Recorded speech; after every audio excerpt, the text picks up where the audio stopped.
Alors, d'abord vous dire que comme chaque dimanche matin, demain matin, nous aurons une émission « Il est écrit » sur le canal V. Et le thème de l'émission de demain est « Prier, à quoi ça sert ?» Donc, tous ceux qui peuvent être intéressés par le sujet de la prière, je vous invite à regarder cette émission. Vous pouvez en tout temps, bien sûr, retrouver l'émission sur Internet, sur ilétécrit.tv. Je rappelle aussi que demain, nous avons donc notre sortie à la cabane à sucre. Je crois qu'il reste encore une place disponible. Sandrine m'a dit qu'il restait encore une place. Donc, s'il y a quelqu'un qui n'a pas encore eu l'occasion de s'inscrire et qui voudrait participer à la cabane à sucre, je pense même en fait qu'il y a 2 places parce que ma femme devait être là et malheureusement, elle a une tendinite et elle ne peut pas bouger de la maison. Donc, en fait, il y aurait 2 places de disponibles pour ceux qui voudraient aller à la cabane à sucre demain. Si vous êtes intéressés, venez me voir ou allez voir Sandrine. Samedi prochain, ce sera donc le week-end de Pâques et nous aurons le repas du Seigneur. Je vous invite donc à chacun d'entre nous à nous y préparer pour pouvoir vivre ce temps comme un temps vraiment de communion avec Dieu et de communion les uns avec les autres. Samedi prochain également, mais le soir à 19h30, il y aura un concert de l'ensemble vocal Il est écrit. Vous avez déjà probablement eu des invitations. Mais si vous avez la possibilité de vous libérer, d'inviter vos amis, soyez présents. À 19h30, ce sera donc de la musique, un beau concert, un concert qui sera aussi un petit peu orienté autour de Pâques. Je vous donne rendez-vous samedi soir prochain à 19h30. Le lendemain, le 1er avril, à partir de 18h30, il y aura donc le souper de Pessah. Pessah, vous savez que c'est la Pâques. Hein. Donc, ce sera un souper à la manière judéo-chrétienne. Et si vous voulez y participer, je vous encourage à le faire si vous le pouvez. Faire cette expérience, vous pouvez vous inscrire auprès de Franz Clairfort, qui est ici à ma droite, à votre gauche. Il reste encore des places, Franz. Très bien. Et puis le 7 avril, donc le samedi 7 avril à 19h, nous aurons une conférence du groupe Harmonie Science et Foi. Le thème de la conférence, c'est comment le philosophe athée le plus influent du XXe siècle en est venu à croire en Dieu. C'est donc une conférence qui va parler de Anthony Flew. Je pense que ça peut intéresser les jeunes particulièrement, ça peut intéresser aussi ceux et celles qui sont particulièrement concernés par la question d'évolution ou création. C'est le 7 avril à 19h. Je vous rappelle également que chaque semaine, nous avons le partage de l'école du sabbat à 9h30 dans la salle du haut. Soit dit en passant, samedi prochain, c'est le dernier samedi du trimestre. On commence un nouveau sujet, un nouveau thème à partir de la semaine suivante, donc de début avril. Vous pouvez obtenir vos manuels de l'école du sabbat auprès de Carmin Belrose. Les enfants auront leur classe à partir de 11h, comme d'habitude.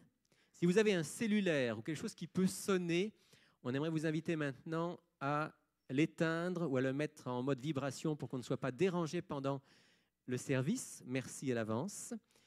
Aujourd'hui, l'animation du culte sera assurée par Nicole Arsenault. Et notre prédicateur sera le pasteur Luis Vicuña, qui vient de l'église de Gatineau. Il est pasteur à Gatineau et Mont-Laurier. Bientôt pasteur dans la région montréalaise à Saint-Hubert. Et c'est lui aujourd'hui qu'on a le plaisir de recevoir. Je pense, Louis, que c'est la première fois que tu viens prêcher ici au centre. Alors c'est un grand plaisir de t'avoir avec nous. Et Luis Vicuña est un grand connaisseur de la Bible, en particulier de l'Ancien Testament. Mais je crois qu'aujourd'hui, il va nous parler du Nouveau Testament en lien avec l'Ancien. Alors on sera très attentifs tout à l'heure. Et dès maintenant, on veut faire silence, se recueillir pour inviter le Seigneur à être présent dans nos vies, dans nos cœurs et au milieu de nous.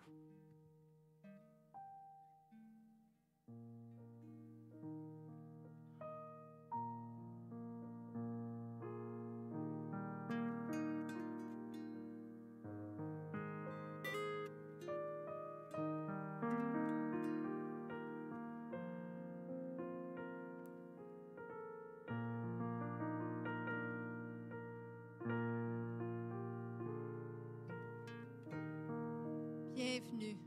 Bienvenue au centre Il est écrit. Nous sommes ici ce matin malgré tout ce qui peut se passer autour de nous ou dans nos vies personnelles. Mais pourquoi?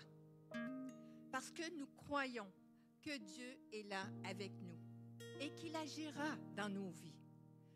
Nous savons que nous pouvons compter sur lui et que pour ceux qui passent présentement par des périodes difficiles de confusion, je vous encourage tous à rester debout, solides, à regarder à Jésus. Nous lisons dans 2 Pierre 2, verset 9, première partie, « Le Seigneur sait délivrer de l'épreuve les hommes pieux. » Et dans Ésaïe 59, « Non, la main de l'Éternel n'est pas trop courte pour sauver, ni son oreille trop dure pour entendre. » Ce matin, levons-nous et regardons à Jésus, celui qui prend soin de chacun d'entre nous. Exprimons notre reconnaissance et notre gratitude pour tout ce qu'il fait pour chacun d'entre nous. Je vous invite à vous lever.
Je lève les yeux vers les montagnes, lève les yeux vers les montagnes. D'où me viendra le secours? D'où me viendra le secours? Le secours me vient de Dieu. Le secours me vient de Dieu. Qui a fait la terre et les cieux. Qui a fait la terre et les cieux. Maranatha, viens Seigneur, viens. Seigneur Jésus, nous tendons les mains vers toi.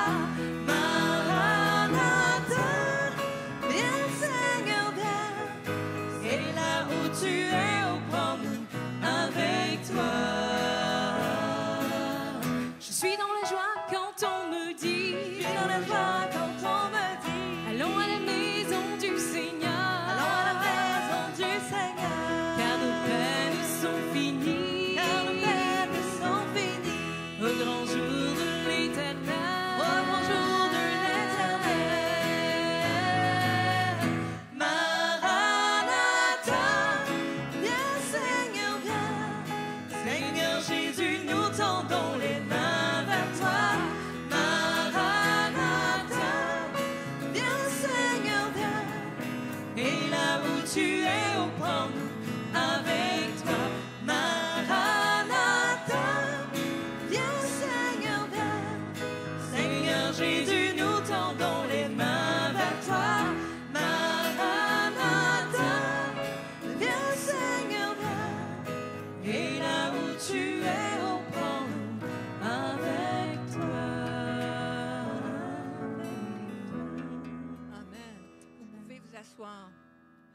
Pourquoi se réjouir en Dieu quand nous passons par des moments d'incompréhension? Car, dans son amour, il y a 2000 ans, Jésus a quitté son palais pour venir sur un sentier de misère. Il est venu témoigner de son amour pour nous. Il a tracé un chemin afin que nous puissions suivre ses traces. N'oublions pas que sur le chemin qu'il a tracé, nous pouvons y trouver le secours que nous avons besoin. Dans Psaume 46, il est dit ceci: « Dieu est pour nous un refuge et un appui, un secours toujours présent dans la détresse. C'est pourquoi nous sommes sans crainte quand la terre est bouleversée, quand les montagnes sont ébranlées au cœur des mers, et que les flots de la mer mugissent, écument, se soulèvent, jusqu'à faire trembler les montagnes. »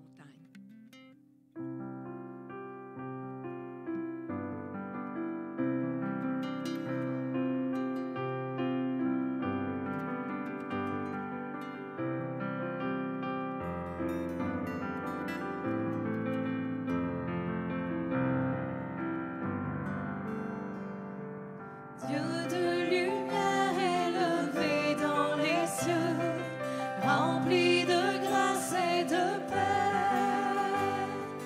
environné de louanges et de feu, gardien de l'éternité.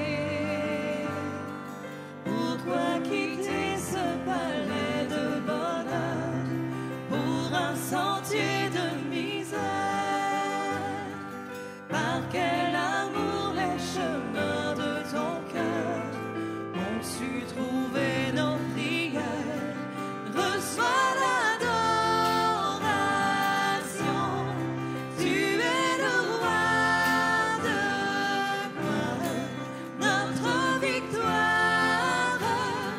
Digne es-tu, Seigneur, Emmanuel. De cette foi que ton cœur a montré, je veux puiser mon secours sur le chemin que ta vie a tracé. Je marcherai chaque jour. Garde mes yeux des attraits de ce monde, garde-moi près de la croix, en ce lieu saint où mon âme est féconde d'humilité et de joie. Reçois l'adoration, tu es le roi de gloire, notre victoire. Digne es-tu, Seigneur, Emmanuel. Reçois l'adoration, tu es le roi de gloire, notre victoire. Digne es-tu, Seigneur, Emmanuel, Emmanuel, Emmanuel,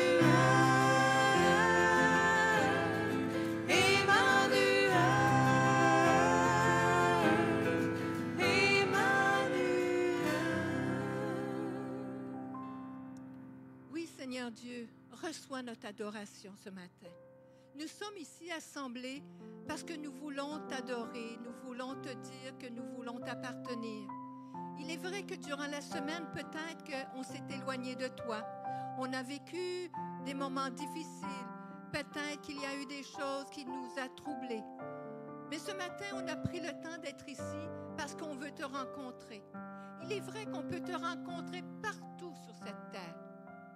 Mais aujourd'hui, avec nos frères et nos sœurs dans la foi, avec nos amis, nous voulons ensemble, Seigneur Dieu, te rendre gloire pour tout ce que tu fais. Oui, nous savons que tu es le chemin et la vie et que c'est par toi que nous pouvons avoir la vie éternelle. Et c'est par ton chemin que toi tu as tracé, on peut aller vers toi. Nous voulons ce matin te dire merci d'être présent parmi nous. Merci de nous accepter malgré nos faiblesses, nos difficultés. Merci de nous aimer comme tu le fais. Au nom de Jésus. Amen. Dans Psaume 119, verset 105 plutôt, « Ta parole est une lampe à mes pieds et une lumière sur mon sentier. » Vous savez, si nous étudions la parole de Dieu quotidiennement, nous serons éclairés et nous serons aussi affermis dans la foi. Que nous puissions ensemble partager la parole de Dieu et son amour, là où nous nous trouvons, car cette parole saura nous guider et nous diriger au bon endroit.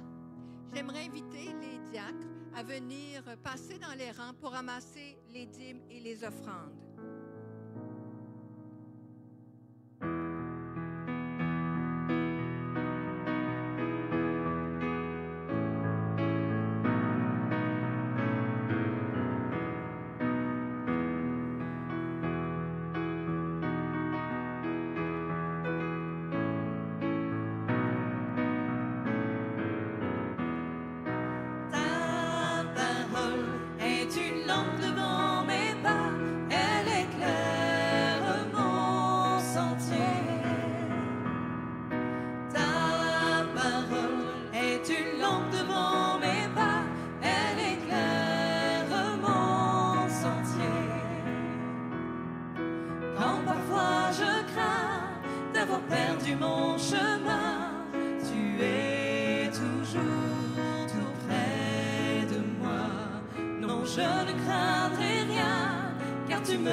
Une lampe devant mes pas, elle éclaire mon sentier.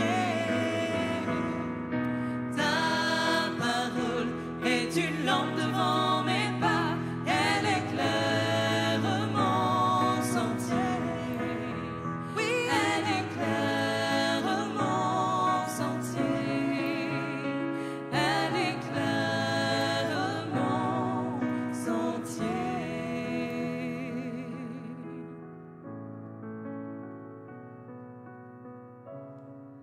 Oui, Seigneur Dieu, ta parole nous éclaire. Oui, on peut compter sur ta parole, sur toi, pour nous conduire, Seigneur Dieu, à la vie éternelle. Oui, nous avons ramassé les dîmes et les offrandes. Nous voulons, Seigneur, que partout sur cette terre, les gens puissent te connaître, puissent connaître ta parole. On doit envoyer des gens qui ont à cœur de partager cette bonne nouvelle.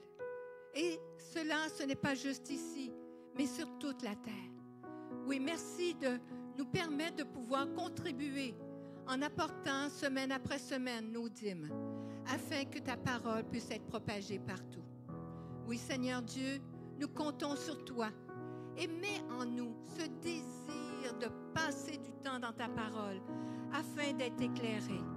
Oui, Seigneur Dieu, nous savons qu'un jour, et même très bientôt, nous allons se voir face à face, car nous serons tous rassemblés autour de ta table. Merci, Seigneur Dieu. Merci. Au nom de Jésus. Amen. Quand nous regardons autour de nous, nous pouvons quelquefois être troublés. Nous pouvons être confus. Et vous savez, cela va arriver probablement de plus en plus. Il sera difficile de discerner le vrai du mal. Il est important que nous puissions être guidés par la vraie source. Et la source est la parole de Dieu. L'ennemi sait qu'il a très peu de temps pour agir. Et il va tout faire pour nous troubler, nous déranger, mettre le doute en nous.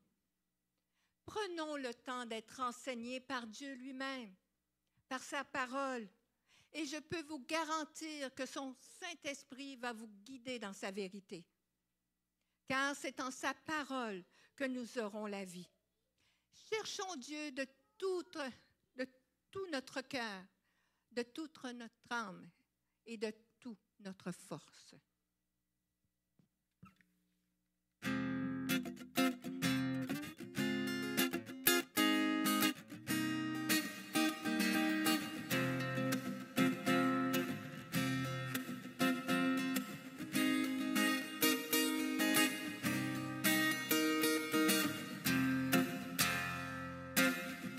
Ton amour, ta puissance, ta présence dans ma vie. Ton amour, ta puissance, ta présence dans ma vie. Et je veux t'adorer de tout mon cœur. Et je veux t'adorer de toute mon âme. Et je veux t'adorer de toute ma force, car tu es mon Dieu. Tu es mon Dieu. Ton amour, ta puissance, ta présence dans ma vie. Ton amour, ta puissance, ta présence dans ma vie. Et je veux t'adorer de tout mon cœur. Et je veux t'adorer de toute mon âme. Et je veux t'adorer de toute ma force, car tu es mon Dieu. Tu es mon Dieu. Ton amour, ta puissance, ta présence dans ma vie. Ton amour, ta puissance, ta présence dans ma vie. Amen.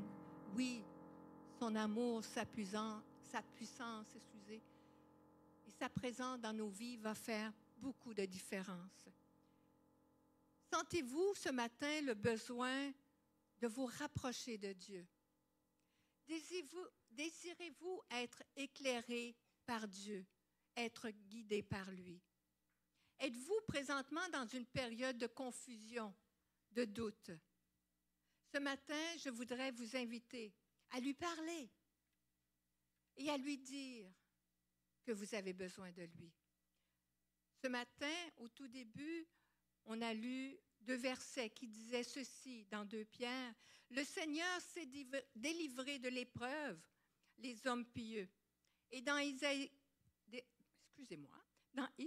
il est dit « Non, la main de l'Éternel n'est pas trop courte pour sauver, ni son oreille trop dure pour entendre. » Si ce matin, vous avez besoin de crier à Dieu, si vous avez le goût, vous pouvez, durant le prochain chant, vous approcher et crier auprès de Dieu.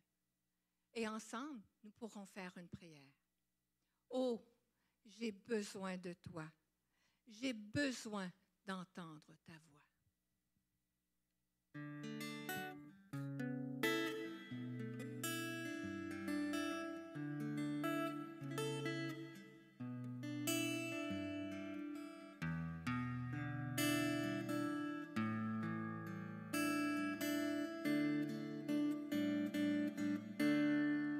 Oh, j'ai besoin de toi, j'ai besoin de ta voix qui vient me dire tout bas, oui, je suis là.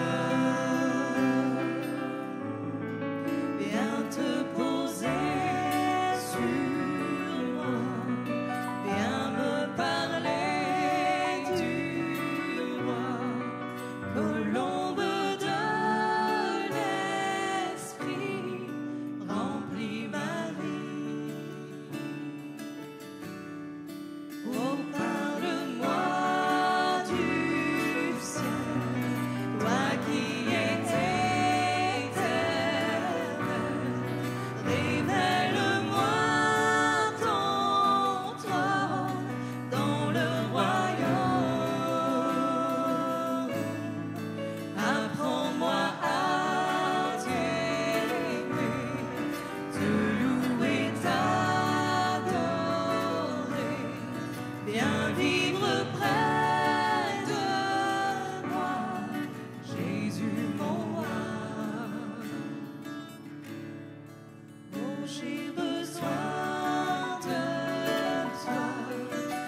Oui, Seigneur Dieu, viens, viens dans nos vies.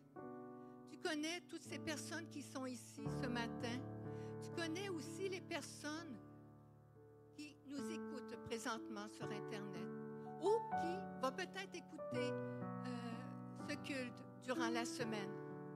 Oui, Seigneur Dieu, tu connais nos cœurs, tu connais nos cris. Et nous sommes ici pour crier auprès de toi, afin que tu puisses agir dans nos vies, que tu puisses nous réconforter, qu'on puisse vraiment sentir, Seigneur Dieu, que tu es avec nous. Nous savons, Seigneur, que tu es là, mais quelquefois on a besoin de le sentir encore plus dans nos vies. Et nous crions ce matin, entends ces cris du cœur. Oui, Seigneur, réponds à chacun de leurs besoins. Tu les vois aller dans leur vie, tu vois leurs difficultés, que tu puisses les répondre à leurs besoins comme il est bon. Seigneur, nous voulons te faire confiance et nous te faisons confiance, car tu dis que tu es là, que tu nous aimes et que tu prends soin de chacun d'entre nous. Que tu puisses enlever de nous tout ce qui n'est pas de toi. Que tu puisses, Seigneur Dieu, remplir notre vie de ta présence, de ton Saint-Esprit qui, lui, va nous convaincre de toute vérité. Oui, Seigneur Dieu, mets dans nos vies ce désir de lire dans ta parole afin d'être éclairés et que ça soit toi qui nous enseignes par ton Saint-Esprit. Car nous savons, Seigneur Dieu, que tu ne vas pas nous tromper, mais que tu vas vraiment nous guider, nous éclairer. Je veux te dire ce matin, merci de ce que tu vas faire à partir de maintenant et pour toujours et pour toute la vie. Oui, Seigneur, merci au nom de Jésus. Amen.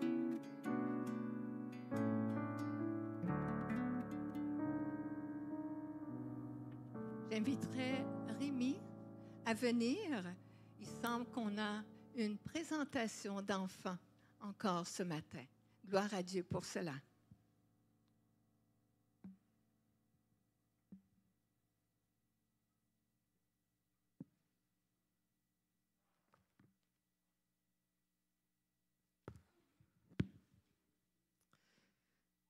Alors effectivement, les semaines se suivent et se ressemblent, puisque pour ceux qui étaient là la semaine dernière, nous avions la joie de présenter à Dieu un bébé. C'était Elissa, la petite fille de Clifford et de Racha. Et aujourd'hui aussi, il y a des parents qui ont souhaité présenter leur enfant au Seigneur. Et on va le faire donc ensemble comme une famille spirituelle. Il s'agit donc de Marie-Ève Larose, que vous connaissez, qui est membre du centre, et de son mari David, qu'on connaît aussi, bien qu'il ne soit pas lui membre du centre. Eux, ils ont chacun leur église, mais ce n'est pas parce qu'ils sont fâchés, c'est juste qu'ils sont chacun engagés dans une église différente. Et donc, je vais inviter David, Marie-Ève à venir jusqu'ici avec leur petit garçon.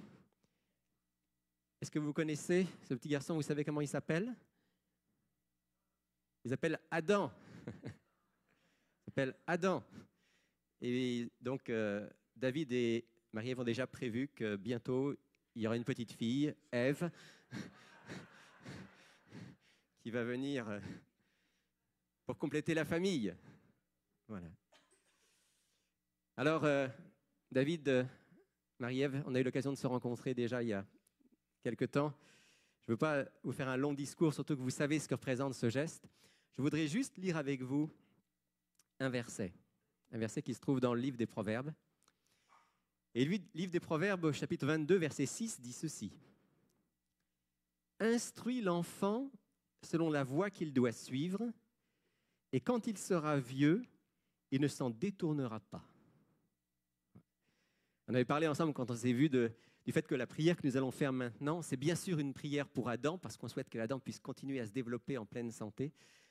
C'est aussi particulièrement une prière pour vous, les parents, parce que la bénédiction de Dieu sur Adam va, dans une très large mesure, passer par vous. Et vous en êtes conscients. Et vous voulez aussi demander au Seigneur cette sagesse pour instruire votre enfant selon la voie qu'il doit suivre. Alors, je vais vous lire le même verset, mais dans quelques autres versions. J'ai trouvé intéressant de... Vous savez, ça a été écrit en hébreu au départ, le livre des Proverbes. Et puis, on a plusieurs versions en français qui essayent de rendre le sens de l'hébreu. Alors, voilà ce que dit la version second 21. Elle dit « Éduque l'enfant d'après la voie qu'il doit suivre, et même quand il sera vieux, il ne s'en écartera pas. » Dans ma version que j'utilise généralement, la version de la Colombe, il est dit « Oriente le jeune garçon sur la voie qu'il doit suivre. » Adam, c'est un jeune garçon. Alors vous êtes, en tant que parent, invité à l'orienter, lui donner une direction. Même quand il sera vieux, il ne s'en écartera pas. Et puis, j'aime beaucoup la version en français courant, la Bible en français courant, qui dit ceci. « Donne de bonnes habitudes à l'enfant dès l'entrée de sa vie. Il les conservera jusque dans sa vieillesse. » On avait parlé, David, du fait que toi, même si ton enfance n'a pas été parfaite en tout point, mais tu es très reconnaissant envers tes parents parce qu'ils t'ont donné certaines bonnes habitudes que tu as encore aujourd'hui. Et toi, Marie-Ève, tu avais dit combien le fait que tes parents t'aient montré de l'amour, ça a été très important pour toi tout au long de ta vie.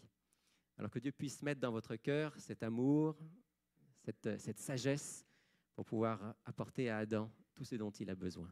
Et on sait que par la grâce de Dieu, il va se développer, il va devenir un enfant, un jeune homme et un homme qui lui aussi aimera le Seigneur et pourra le servir. C'est ce qu'on veut demander maintenant ensemble à notre Dieu. C'est ce que vous avez souhaité qu'on puisse faire. J'aimerais inviter les membres de votre famille qui sont là à nous rejoindre. S'ils le veulent bien, il n'y a aucune obligation. Mais si vous le voulez, j'invite les membres de la famille qui sont dans la salle à venir nous rejoindre pour la prière que nous allons faire ensemble.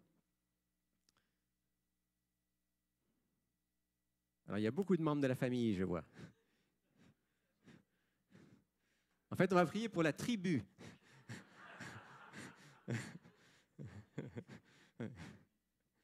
Ok, voilà.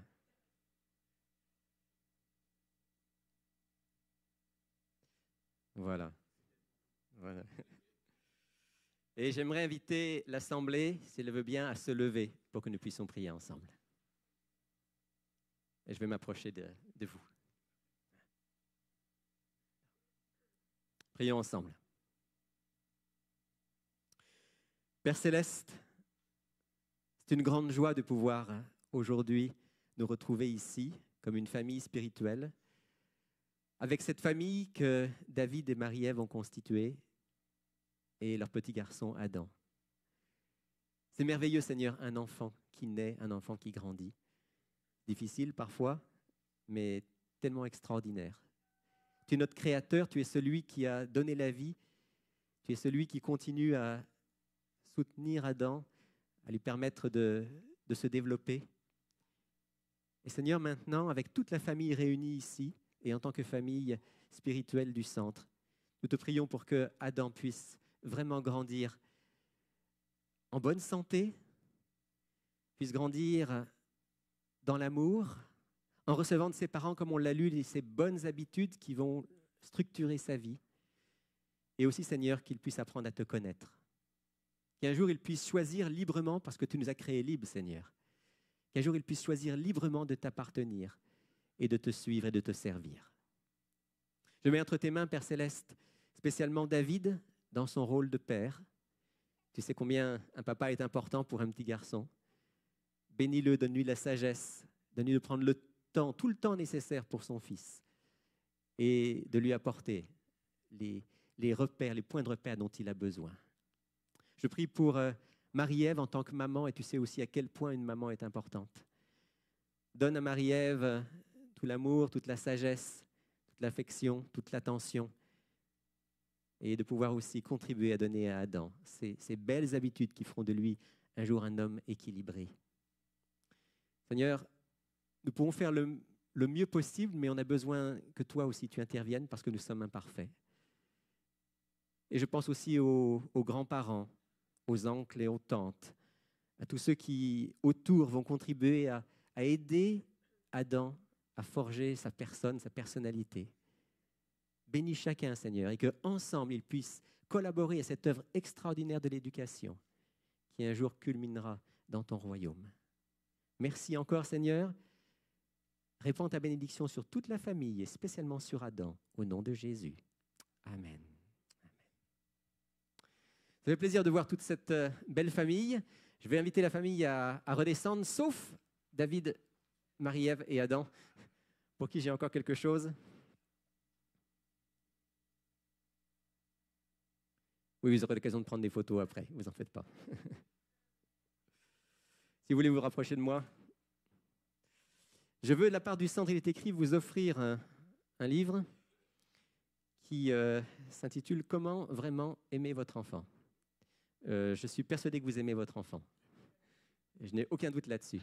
Mais ce qui est intéressant dans ce livre, c'est que ce livre donne quelques éléments très concrets, très pratiques, pour que notre enfant sache pleinement que nous l'aimons. Personnellement, ce livre-là, c'est un livre que je recommande parce que, comme je le dis souvent, il m'a aidé dans ma relation avec ma femme, dans ma relation avec mes filles, et je suis persuadé qu'il va aussi vous aider dans votre relation grandissante avec Adam. Je le donne à la maman. Que Dieu vous bénisse abondamment et permette que Adam devienne un bel enfant de Dieu, et je vois qu'il l'est déjà.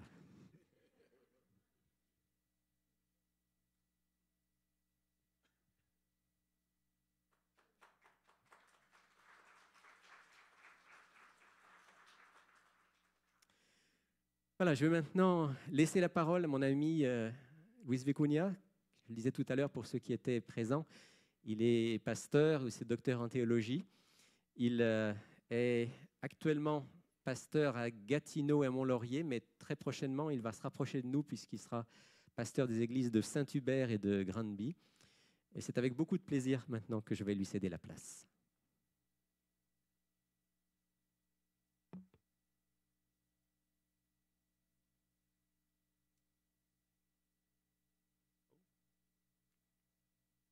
Est-ce que ça marche? D'accord. Oups. Oh. Ah, c'est les lunettes. D'accord, donc si on peut mettre le PowerPoint d'aujourd'hui. Voilà, nous allons parler aujourd'hui de la généalogie de Jésus. J'ai mis un arbre parce que d'habitude, quand on parle de généalogie, on parle de l'arbre généalogique. Hein? Donc, je vais essayer d'avancer moi aussi. Là. Voilà. Je pose ça. Ou l'autre. Je vais deviner le bouton, je vais le trouver. Ah, voilà. Donc, l'arbre généalogique, c'est assez simple. Vous êtes ici en bas. Vous avez des frères et des sœurs. Ensuite, au-dessus de vous, quoi? Vos parents, 2. C'est bon? Vos grands-parents, forcément, il y en a 2 de chaque côté. Là. Et on continue. Et ça va mener à faire quoi? Un arbre qui va se diversifier de plus en plus. Donc, dans nos sociétés aujourd'hui occidentales, en général, surtout ici à Montréal, par exemple, on est assez mélangés. Hein? Donc, chercher à trouver... Je ne connais pas beaucoup de gens qui connaissent leur arrière-grand-père, mais je suis toujours assez, comment dire, étonné, non seulement étonné, mais assez agréablement surpris que des Québécois, par exemple, puissent se rencontrer entre tous les Tremblay, par exemple, et depuis le premier qui est arrivé dans le coin, d'accord, il y a, je ne sais pas, 200 ans presque. D'accord? Ça, pour moi, c'est tout à fait étonnant, parce qu'en général, on est tellement mélangés qu'on ne sait pas réellement qui est à la 5e génération avant nous. Pourquoi je dis ça? Parce que quand on cherche à trouver nos ancêtres, ce n'est pas si facile que ça. Pourquoi? Parce que plus aller en arrière, plus c'est difficile d'aller à... Ça coûte assez cher. Hein? Il y a des gens qui se sont donné le temps et la patience de chercher tout ça. Ça coûte aussi de l'argent parce que des fois, il faut voyager. Nos ancêtres viennent de peu partout. Et un autre problème, c'est mathématique. Si vous êtes à 20 générations avant vous, vous savez combien à peu près de personnes vous savez à chercher? Un petit peu plus d'1 million de personnes. 20 générations avant vous, donc multipliez toujours par 2, le chiffre est terrible. Donc, il faut avoir un bon ordinateur. Donc, et aller jusqu'à, par exemple, Adam, c'est courage. D'accord? Parce qu'en réalité, les mieux des générations, ils vont arriver aux années 1700 et quelques. ceux qui ont arrivé le mieux. Donc, ce n'est pas si évident que ça, chercher nos ancêtres. Mais quand on connaît les ancêtres, parce que j'en connaissais des personnes qui connaissaient qui sont ceux qui sont arrivés ici, par exemple, depuis fort longtemps, l'histoire du Québec, par exemple, devient quelque chose d'assez intéressant. Pourquoi? Parce qu'en quelque sorte, leur vécu est un peu votre vécu à vous. Parce que d'une certaine façon, ce qui nous a précédés, nous savons un petit peu de tout ça. N'est-ce pas? Donc, les maladies, non, je veux dire, non, et beaucoup de choses qui nous viennent du passé, eh bien, nous les héritons parce que c'est ça le code génétique que nous avons sur nous. Bien. Donc, dans le cas de Jésus, parce que ça c'est donc, et je vais parler de Matthieu chapitre 1 et le premier verset jusqu'au verset 17. Donc, parlons-en un petit peu de cette généalogie. Premièrement, l'ordre dans lequel cette généalogie est faite ressemble beaucoup à celle de l'Ancien Testament. Hein. Un tel engendra un tel engendra un tel. On va lire un petit peu le texte. Donc, et je ne sais pas vous, mais lorsque j'étais plus jeune, j'arrivais avec des listes comme ça, parce qu'il y en a beaucoup. À commencer les livres des Chroniques, par exemple, il y en a 7 chapitres où c'est l'un engendra l'autre, l'autre engendra l'autre. On dirait des listes de noms infinies. D'accord? Et surtout, les noms, on ne connaît pas grand-chose, là. Surtout ceux qui ne connaissent pas l'hébreu. Moi, j'aime bien parce que, bon, on connaît un peu plus l'hébreu, mais c'est une liste interminable. On se dit, mais à quoi bon tout ça? Bon, à part pour celui qui est au bout de la ligne, là, ben, moi, ça ne m'intéresse pas, sa généalogie à lui. D'accord? Mais en tout cas, ici, c'est la généalogie de Jésus lui-même. Hein. Et donc, c'est un ordre juif. Pourquoi je dis ça? Parce qu'il y avait aussi l'ordre romain, qui c'est celui que Luc, par exemple, dans son chapitre 3, donne pour Jésus. C'est à l'envers. On commence avec la personne et on va vers l'arrière. D'accord, donc c'est une autre façon de faire, mais disons ça, c'est l'ordre juif qu'on appelle. Et la question est, pourquoi commencer un livre? Non seulement un livre, c'est le Nouveau Testament tout entier qui commence avec une généalogie, une liste de noms. Pourquoi? Parce que simplement l'évangile de Matthieu s'adresse à qui? Savez-vous? Aux Juifs. Et pour un Juif, la généalogie, c'est-à-dire ceux qui nous ont précédés, c'est très important. D'accord? Savoir qui sont nos ancêtres. Non seulement ça, par exemple, juste quelques exemples, Flavius Joseph, c'est un historien juif, il raconte que du temps de Jésus, parce qu'il a vécu un petit peu après Jésus, il pouvait aller à Jérusalem et chercher dans les registres des généalogies qui étaient ses ancêtres jusqu'à énormément de générations avant lui. D'accord? Donc il y avait des registres, il y avait des places où ça s'était rangé. Non seulement ça, pour les Juifs, la pureté raciale était très importante, surtout pour les prêtres. Un prêtre devait prouver qu'Aaron était son ancêtre. Il devait le prouver. S'il ne pouvait pas prouver ça, il ne pouvait pas être prêtre, simplement. D'ailleurs, c'est ça qui est arrivé après l'exil. Hein. Ils n'avaient pas les registres, ils ne sont plus devenus prêtres. Donc, non seulement ça, une femme lévite qui allait marier un prêtre, bon, quelqu'un qui était de la famille de la prêtrise, en tout cas lévite, il fallait qu'il prouve qu'au moins 5 générations avant elle étaient dans la tribu de Lévi. C'est quand même pas évident quand on se marie. Hein. Donc, voilà, et non seulement ça, l'histoire nous raconte que Hérode, pas celui qui voulait tuer Jésus, parce que rappelez-vous que le nom Hérode, c'est un nom de famille. D'accord? Donc, nom de famille, ça veut dire qu'il y en a eu combien d'Hérodes? Plusieurs. Donc, un des Hérodes, au bout d'un moment, il était tellement fâché qu'on lui dise que son sang n'était pas assez pur, parce qu'en réalité, il était mélange. Il était juif et idumien en même temps. Qu'est-ce qu'il a fait pour qu'il n'y ait pas de problème? Il a fait ramasser tous ces registres de généalogie qui se trouvaient dans le temple, et de force, il les a fait tous brûler pour être sûr que personne ne prouve que sa généalogie était meilleure que la sienne. C'était un problème déjà à l'époque. Donc,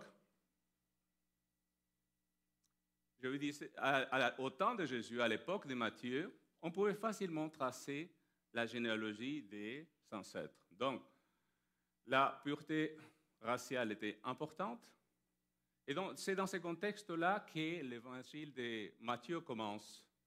Et c'est intéressant parce qu'on pense que l'évangile de Marc est plus ancien. Mais on l'a mis en avant qui? Matthieu. Hein? C'est Matthieu, Marc, Luc, Jean. Ce n'est pas tout à fait chronologique dans ce cas-là. Pourquoi est-ce qu'on l'a mis là? Parce qu'il est en train de faire une sorte de transition entre l'Ancien Testament et le Nouveau Testament. Et ces versets, donc, quand je commence avec le premier de Matthieu, le texte dit littéralement « libre du commencement de Jésus-Christ, fils de David, fils d'Abraham ». Détail important, est-ce que Jésus est fils de David? Je ne sais pas, son père s'appelait Joseph, non? Ça veut dire quoi quand on dit fils de? Descendant de. D'accord? Il faut que ça rappelle ça parce que s'il est fils d'Abraham, ça fait long. Hein? D'accord? Donc, quand on dit fils de quelqu'un, ça veut dire soit c'est le fils littéral, soit c'est un descendant. D'accord? C'est ça qu'il faut se rappeler un petit peu. C'est comme ça que la Bible parle. Donc, ce verset est en train de faire deux choses. Il résume tout l'Ancien Testament et il introduit le Nouveau. D'accord? Dans la généalogie, dans ces 17 versets et ces 46 noms, Matthieu est en train de résumer tout l'Ancien Testament du point de vue des généalogies et il donne l'introduction pour le Nouveau Testament, que c'est dans la personne de Jésus. Une autre chose, un autre détail aussi, que nous, on est trop habitués à dire Jésus-Christ. Pour nous, Jésus-Christ, c'est normal, on l'utilise tout le temps. Mais à l'époque, dire Jésus-Christ, c'était quelque chose de formidable. Je vous explique pourquoi. Jésus, d'accord, fils de Joseph, d'accord, Jésus de Nazareth, d'accord, mais Jésus-Christ, Christos, grec, Messia, hébreu, c'est-à-dire qu'il est qui? L'envoyé de Dieu. C'est lui qui devait accomplir les prophéties qui étaient annoncées par rapport à tout ce plan de salut. D'accord? Et dire cela, je me dis, Matthieu est en train de trembler en une telle émotion lorsqu'il dit Jésus-Christ. D'accord? C'est en train de dire, ce n'est pas juste un Jésus quelconque, parce que d'autres Jésus on avait. Mais le Christ, c'est un et unique. C'est lui qui était envoyé par Dieu. D'accord? Donc, ce nom résume en quelque sorte ce qui doit se passer pendant le Nouveau Testament. Donc, c'est ça le sens même du Nouveau Testament. Donc, c'est une introduction. Quelques petits détails. Bon, tout est structuré du point de vue des 14. Le chiffre 14 va se répéter à quelques reprises. Donc, d'Abraham jusqu'à David, 14 générations. Ensuite, on a de David jusqu'à Josias, bon, donc la déportation babylonienne, 14 générations. Et enfin, la déportation de Babylone à Jésus, 14 générations, c'est ça que nous dit le texte. Voilà, tout est fait par le chiffre 14. Est-ce que le chiffre est exact? Oui et non. Je vous explique. Premièrement, le texte n'est pas exhaustif. Exhaustif, ça veut dire quoi? Tout le monde n'est pas là. Il a nettoyé quelques noms. Donc, je vous donne juste un petit exemple. Si vous allez au verset 8. D'accord? Verset 8. Et c'est toujours Matthieu 1. Donc, je suis au Matthieu 1. Et vous voyez, Joram engendra Osias. Vous voyez, c'est la dernière phrase. Eh bien, en réalité, Joram engendra Acacias, Acacias engendra Joas, Joas engendra Amasias, et seulement après, bien, Osias. Combien de générations? 3 noms ont sauté, juste dans ces versets. Je peux vous en donner d'autres, d'accord? Donc, la question est, pourquoi Matthieu s'est donné le droit d'enlever quelques noms? Ça fit mieux, non. Pourquoi? Simplement parce que cette liste-là, c'est ce qu'on appelle une liste mnémotechnique. Ça veut dire que c'est pour qu'elle puisse être apprise par cœur. C'est facilement à mémoriser de cette façon-là. D'accord? Donc, à l'époque de Jésus, en tout cas du Nouveau Testament, les livres coûtaient cher. On ne pouvait pas se promener. Aujourd'hui, on a toute la Bible dans nos mains et même dans nos cellulaires. Et ça ne coûte rien sur le cellulaire surtout. Donc, mais à l'époque, avoir un livre avec soi, c'était cher, on ne pouvait pas. Alors, ma façon la moins onéreuse, je dirais, de transporter un livre, c'était de le mettre là-dedans. C'était ça l'ordinateur d'avant, la tête. On apprenait par cœur. Il y a des gens qui en ont appris par cœur quoi? Bonne partie de la Bible, hein? Par cœur, tout par cœur. J'arrive pas à me souvenir de mon téléphone des fois, donc vous imaginez la capacité de la mémoire. Non, donc, c'était pour qu'ils puissent l'apprendre par cœur. Donc, c'était la façon de transporter d'époque. Mais la question alors, pourquoi le chiffre 14? C'est ça, premier 14, deuxième 14, troisième 14. Pourquoi? Parce que l'évangile de Matthieu, ça c'est assez intéressant parce que depuis un petit peu plus d'une vingtaine d'années, on a commencé à trouver des textes de l'évangile de Matthieu écrits en hébreu qui seraient plus anciens que notre évangile que nous connaissons en grec. L'évangile de Matthieu a été en réalité écrit en hébreu avant tout. Et en hébreu, il y a un jeu que nous n'avons pas malheureusement en français, c'est que chaque lettre a quoi? Une valeur numérique qu'on appelle. D'accord? Donc, pourquoi le chiffre 14?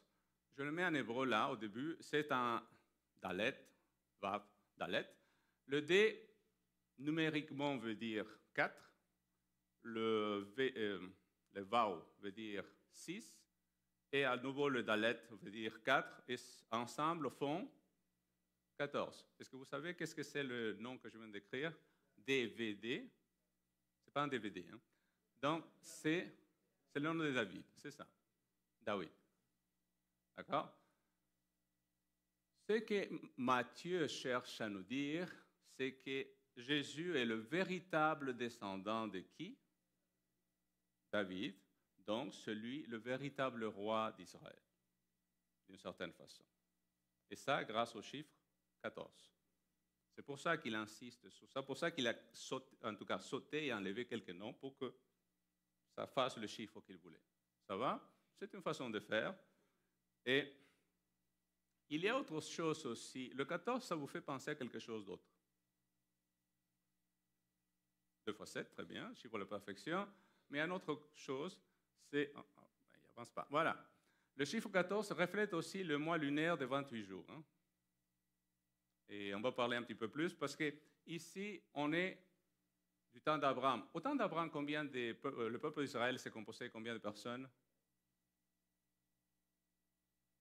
Du temps d'Abraham. Un couple.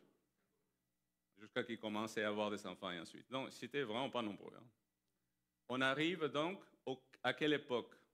Au temps de David. Donc, à l'époque, ce n'était pas grand-chose. À tel point que la seule propriété qu'Abraham avait en Canaan, c'était quoi? Un tombeau. Mais arrivé au temps de David, ils sont combien? Ils sont quand même pas mal. Pour ne pas dire, ils sont plusieurs millions. C'est bon? Arrivé au temps de David, c'est le sommet. C'est donc, on va de la nouvelle lune à la pleine lune, temps de David. Et ensuite, c'est quoi? L'exil babylonien, c'est quoi? C'est le risque de la disparition du peuple. Hein? Parce qu'ils sont enlevés de la place où ils sont et avec un risque de disparition. Donc, c'est la nouvelle lune encore, c'est-à-dire le noir, pour arriver à un nouveau sommet que c'est la venue du Christ. Hein? D'accord? Vous voyez l'aller-retour? D'accord. Donc,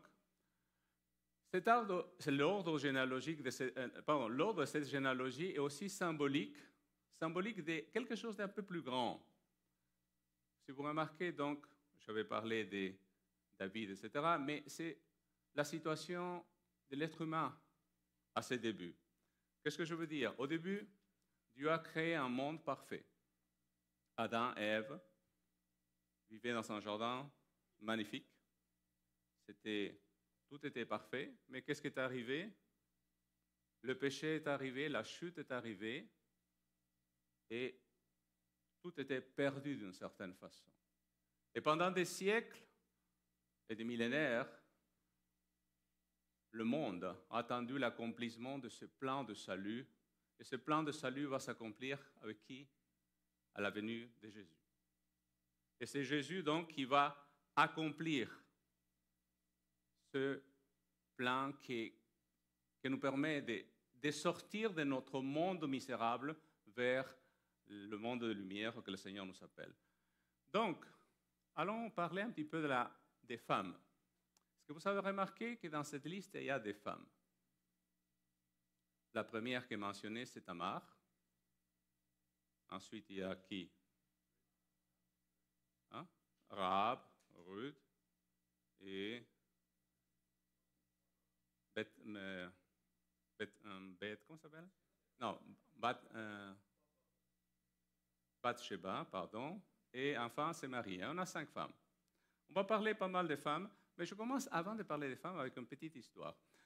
À l'école de sabbat, la monitrice avait demandé aux enfants à savoir qui peut raconter de façon brève l'histoire de la création. Alors, une petite fille lève la main, moi, bon d'accord. Donc, elle raconte, Dieu crée la lumière, créa ci, etc. Et il arrive à la création de l'homme. Il dit alors Dieu prend la boue de la terre et il va faire un homme. Il va souffler dans l'homme et il fit l'homme. Alors, il se recule un peu et il dit, je pense que je peux faire mieux que ça quand même. Alors, il créa la femme.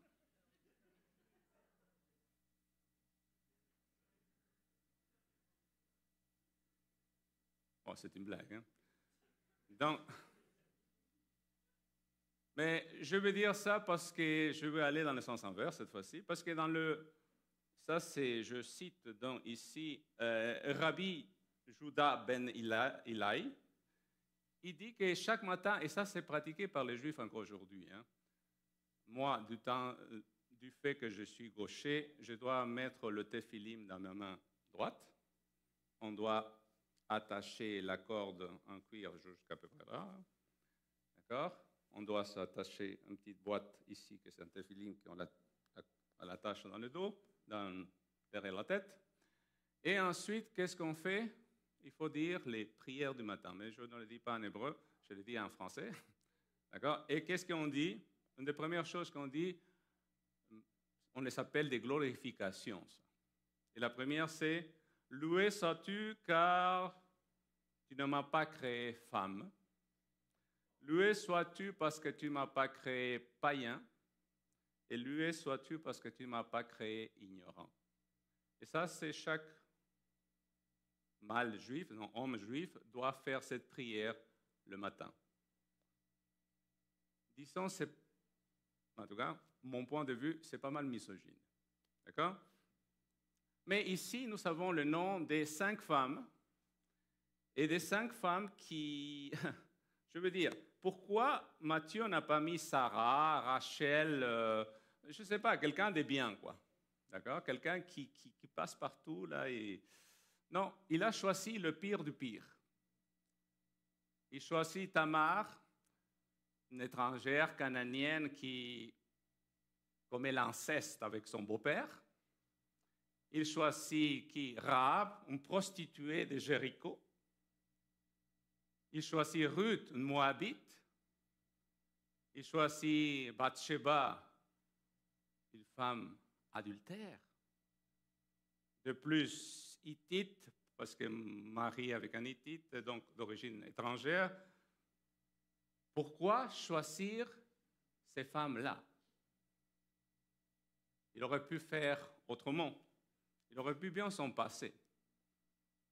Je commence par les noms de ces femmes. Le prénom Tamar, est-ce que quelqu'un sait ce que veut dire Tamar? Tamar veut dire palmier. Bon, en gros, le prénom de chacune de ces dames pardon, fait référence à quelque chose dans la relation de Dieu avec nous. D'accord? Donc, Tamar, c'est palmier. Pourquoi? Parce que le palmier, c'est un arbre qui pousse d'habitude dans un désert. Quand on vous pensez à un palmier, ça vous fait penser à quoi? Bon, il fait chaud déjà. C'est pas le Québec. D'accord? D'accord? Et donc, ensuite, d'habitude, il y a un oasis, il y a de l'eau. Le palmier, ça te fait de l'ombre. Tu es au chaud, à l'ombre, avec de l'eau. Et le palmier, d'habitude, t'amène aussi un cocotier ou des dattes, ça dépend. Là. Donc, il n'y a que du bon dans un palmier. D'accord? Donc, eh bien, le palmier aussi, c'est le symbole de stabilité. Il est bien accroché par terre. Hein? Ce n'est pas le sable qui bouge autour. D'accord? Donc, Jésus est celui qui nous donne la sécurité, qui nous donne l'équilibre dans notre vie. D'accord? Donc, ensuite, Rahab. Est-ce que quelqu'un sait le sens de Rahab? Rahab veut dire l'arche, étendue, si vous voulez. D'une certaine façon, ça fait référence à l'amour de Dieu. Comment il est l'amour de Dieu? Il est large. Il est pour tout le monde, pour tous ceux qui veulent bien l'accepter. Je vais au suivant. Ruth. Quelqu'un sait le sens de Ruth? Ruth, ça veut dire ami, amitié, si vous voulez. Vous savez qui est le meilleur ami de tous? C'est Jésus. C'est celui qui ne nous lâchera jamais, qui ne nous abandonnera jamais. Même si parfois nous ne le voyons pas, il est toujours là. Et s'il permet quelque chose dans notre vie, c'est pour notre bien. La suivante, Bathsheba. Bath veut dire fille, c'est de l'araméen. Bathsheba veut dire fille de satisfaction complète. Bon, c'est ça le sens. Mais je me dis, à chaque fois qu'un père, en tout cas un parent, regarde sa fille, est-ce qu'il est content? Ah oui, on est content. On est fiers, même s'ils ne font pas toujours ce qu'on veut. Là. Mais on est fiers quand même, c'est nos enfants. On est toujours satisfait de nos enfants. Eh bien, la parfaite satisfaction, nous ne la trouverons que dans la relation avec Jésus. C'est là que nous serons parfaitement satisfaits. Et je finis avec Marie, la mère de Jésus. Est-ce que vous savez le sens de Marie? Marie, bon, en tout cas, je cherchais au dictionnaire, veut dire leur rébellion. C'est le mot rébellion. Ça ne fait pas joli, hein, pour une dame. Mais je me dis, Marie, elle n'est pas rebelle du tout. Elle a accepté la volonté de Dieu. C'est le contraste total par rapport au sens du prénom lui-même. D'accord? Donc, pourquoi? Parce que nous, en tant qu'êtres humains, nous étions en rébellion contre Dieu. Mais quoi? Il nous a aimés quand même. Parce que c'est quand nous étions encore pécheurs qu'il est venu mourir pour nous. Quelques détails donc. Ensuite, l'essence même de l'Évangile se résume dans ces femmes. Premièrement, Jésus est venu pour détruire la barrière qui séparait les Juifs du non-Juif. Tamar est cananienne, Rahab, une femme de Jéricho, Ruth, Moabite, Bathsheba, Hittite, sont les ancêtres de Jésus. Son sang coule dans ses veines. Eh bien, en Jésus, il n'y a pas ni juif ni grec. La race n'a aucune importance lorsqu'on veut être en relation avec le Christ. Ce texte nous parle de l'universalité du message de la parole de Dieu pour tous. À une occasion, deux étrangers, c'est au début du siècle dernier, donc en 1900, deux étrangers venaient d'Europe vers l'Amérique, parce que l'Amérique, ça a toujours attiré du monde, hein, et ils se sont rencontrés en haut du bateau, et l'un a vu que l'autre, il avait une Bible. Il dit, mais c'est un chrétien. Le petit problème, c'est que ni l'un ni l'autre parlaient la même langue. Donc, l'un l'a parlé dans sa langue, l'autre dans l'autre. Ils ne se comprenaient pas du tout. Aucun d'eux parlait anglais, donc fini, là, ça s'arrête là. Donc, mais l'un était content que l'autre ait sa Bible, parce que lui, moi aussi, j'ai la mienne, mais c'est écrit, pour lui, c'est le chinois, l'autre. Hein. Donc, qu'est-ce qu'on peut se dire? D'accord, l'un elle a dit Alléluia, l'autre a dit Maranatha, et l'autre a fini Amen.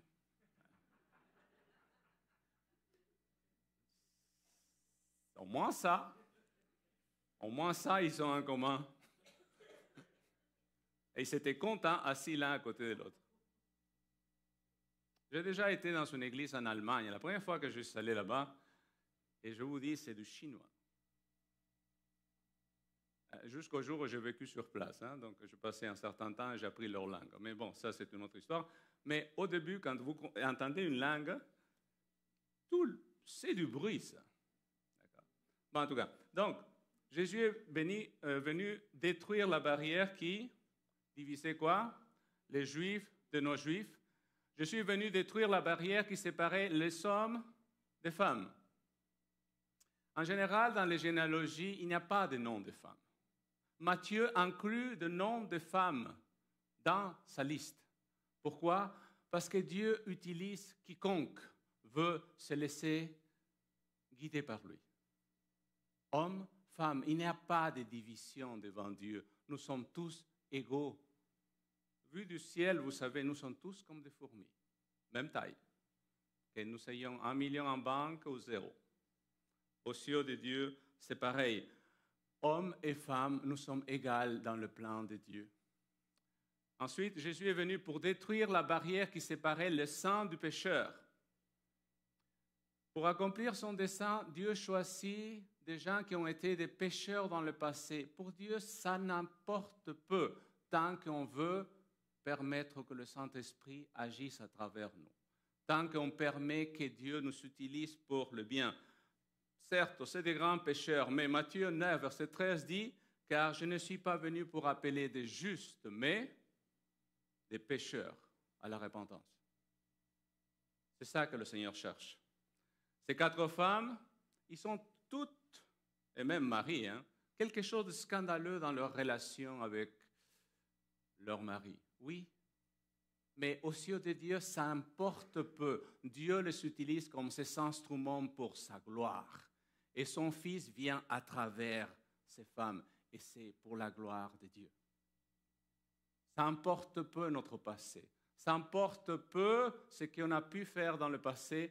Le Seigneur veut nous utiliser pour sa gloire. Et il peut le faire avec chacun de nous. Enfin, les non-juifs sont devenus des instruments de Dieu lorsque le peuple de Dieu a été infidèle. Qu'est-ce que je veux dire? Tamar a employé la ruse pour que son beau-père, donc Judas, accomplisse ce qu'il ne voulait pas faire. Rahab a agi justement, tandis que le peuple d'Israël dans le désert a agi en se plaignant tout le temps. Ruth, devant l'infidélité du peuple, eh bien, elle s'est comportée de façon juste.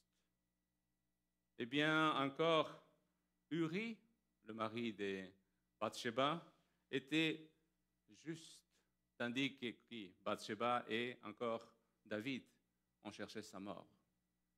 Oui, ils ont agi mieux que le peuple de Dieu lui-même. Nos origines importent peu, tant que nous servons le Très-Haut. Mais il y a encore quelques autres raisons. Donc, premièrement, c'est la généalogie de la souveraineté de Dieu. Qu'est-ce que je veux dire avec ça? Vous savez, depuis toute éternité, nous dit l'apôtre Pierre et Paul, Dieu avait un plan de salut. Comment sauver le monde? Il le savait déjà, bien avant que le péché ne rentre dans notre monde. Eh bien, Dieu va l'accomplir. Et Dieu va l'accomplir à sa façon, à sa manière et comme lui, il le veut. Eh bien, Abraham, son fils aîné s'appelait Ishmaël. Est-ce que Dieu a choisi Ismaël comme son descendant? Non, il a choisi Isaac. Le fils aîné d'Isaac, c'était Ésaü.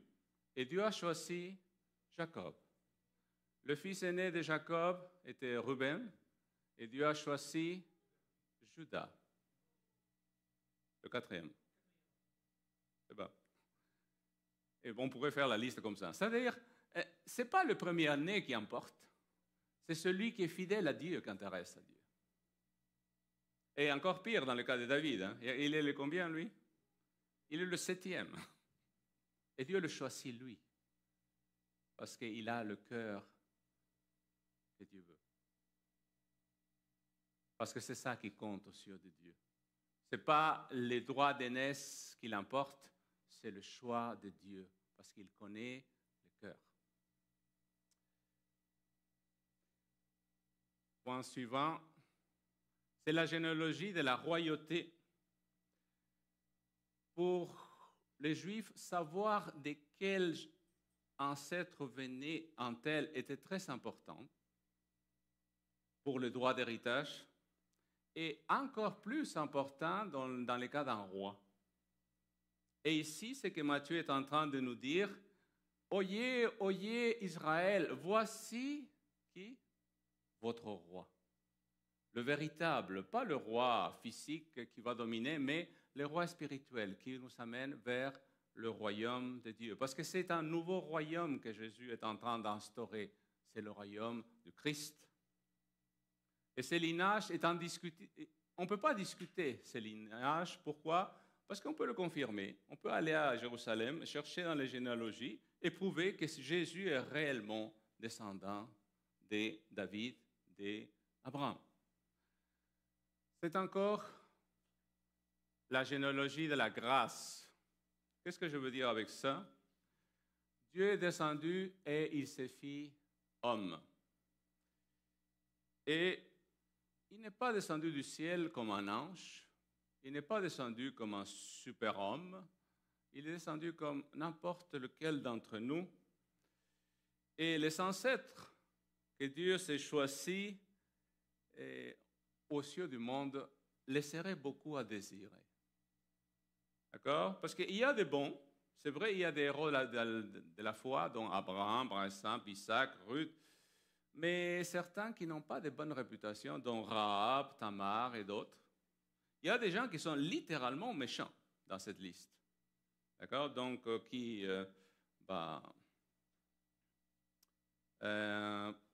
Manassé, par exemple, Amon. Il y a des gens qu'on n'en sait rien sur eux. Et le nom est là, mais on ne sait pas qu'est-ce qu'il a fait, à part le fait d'avoir né un jour. Hein. Donc, ils sont dans la liste.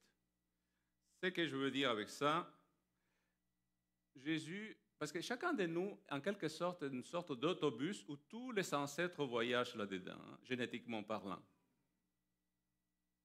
Les tares et les problèmes de nos aïeux, nous, on les porte avec nous. Eh bien, Jésus porte tous ces tares-là sur lui, toutes ces faiblesses sur lui. Et c'est parce qu'il porte tout ça qu'il peut nous comprendre. C'est parce qu'il sait qu'est-ce que c'est que souffrir et que d'avoir soif qu'il peut nous comprendre. Alors, comme lui, nous portons aussi les tares de ceux qui nous ont précédés, de nos ancêtres. C'est vrai, en espagnol on dit on boite de la même jambe que son père. Et c'est vrai, malheureusement. Et parce que plus je vieillis, plus je me rends compte que je ressemble à mon père. Hein. C'est énervant. En tout cas. Donc, mais nous ne pouvons pas utiliser cela comme une excuse pour dire je n'y peux rien. Je suis comme ça. Je suis colérique, alors je te tape. Non, ça ne marche pas, ça. Pourquoi? Parce que le Seigneur peut nous transformer. Dieu peut nous changer. Oui, Paul persécutait l'Église, mais il est devenu l'apôtre des païens. Dieu peut nous changer. Dieu peut faire de nous de nouvelles personnes. Oui, mais il faut recommencer encore. Si on tombe ou quoi que ce soit, Dieu nous donne l'énergie nécessaire pour commencer. Alors, aucune excuse de dire c'est comme ça, mon père était comme ci. Non, ça ne suffit pas. Le Seigneur nous change. C'est la généalogie de l'espérance. Le monde était dans les ténèbres.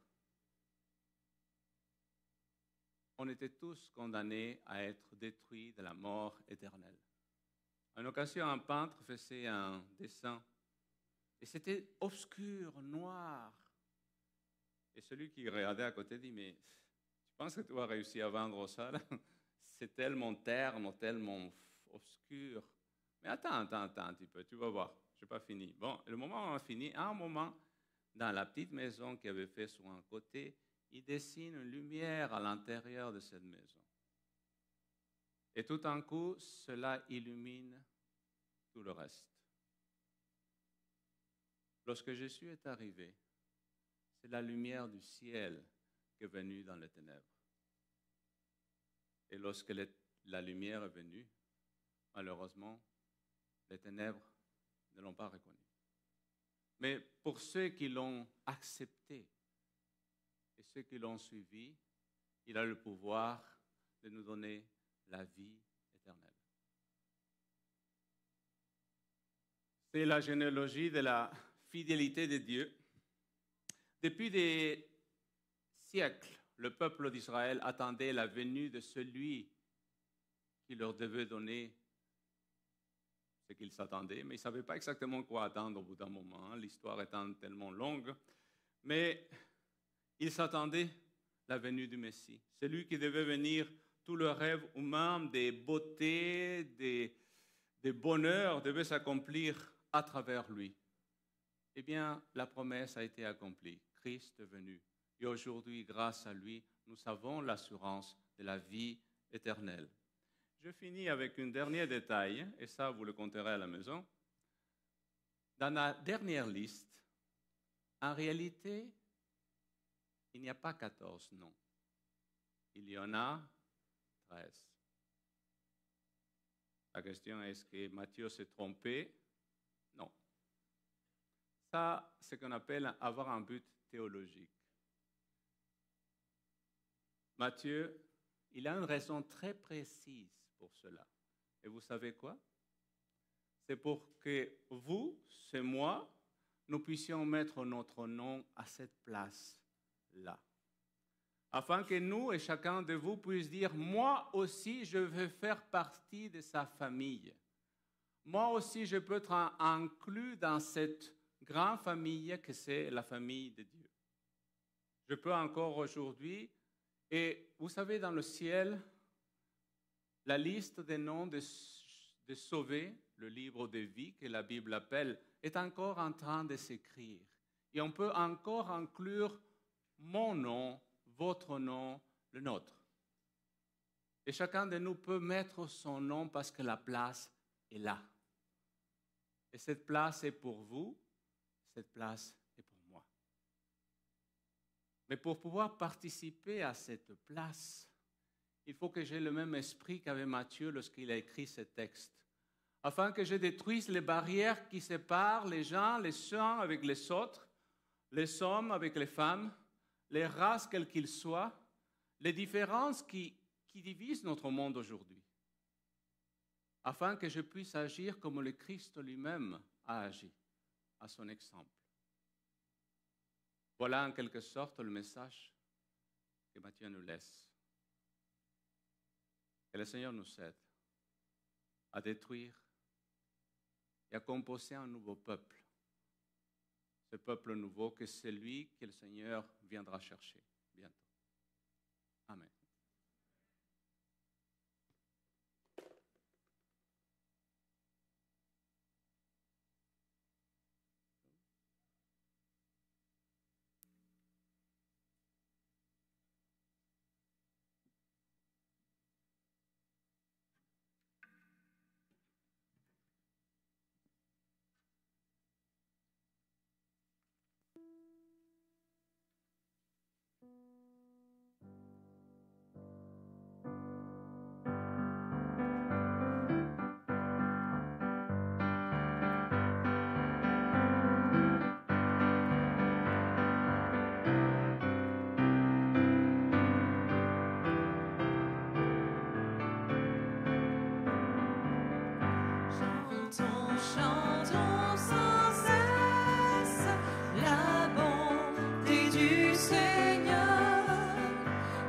Une sainte allégresse remplisse notre cœur.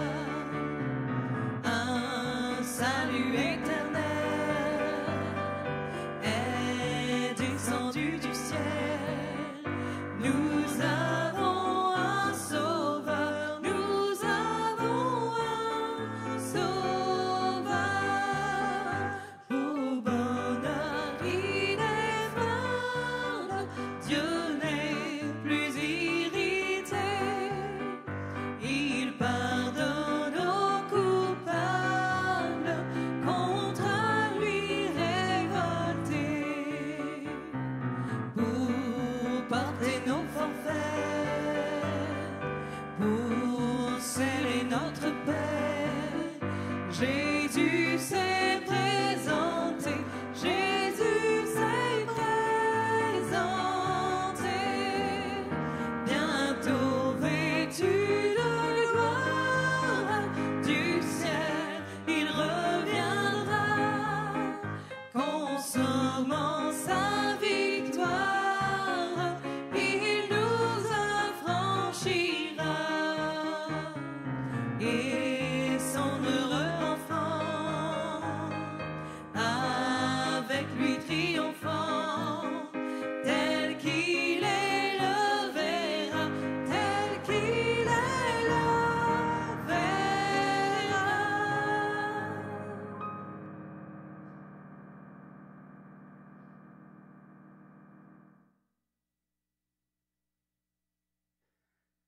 Je demanderai au pasteur de venir prier pour la dernière prière.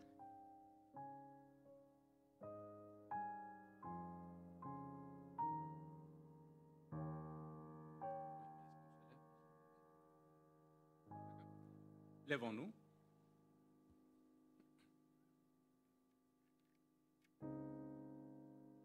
Notre Seigneur, notre Dieu, nous te remercions, Seigneur, de ta parole. Nous te remercions, Seigneur, de ce message que tu nous as déjà donné depuis longtemps. Et Seigneur, si tu es venu dans ce monde, c'est pour chercher des pécheurs, des gens comme nous. Des gens, Seigneur, qui ont besoin de ton aide, de ta puissance. Et à ton exemple, Seigneur, puissions-nous détruire ces barrières qui divisent notre monde aujourd'hui. Commençons cela, Seigneur, à l'intérieur de nos familles, Seigneur. Commençons cela à l'intérieur de notre Église, afin que le monde qui nous entoure puisse dire, en vérité, ils s'aiment les uns les autres. Seigneur, tu peux faire ce changement dans notre esprit. Tu peux encore nous transformer et nous aider. Fais ce travail dans nos vies, nous t'en prions, c'est grâce au nom de Jésus. Amen. Merci, merci. Vous pouvez vous asseoir. Nous voulons vous souhaiter un bon retour à la maison et un bon sabbat. Et on vous demanderait de sortir sous la direction de nos personnes responsables. Merci à tous et bon sabbat.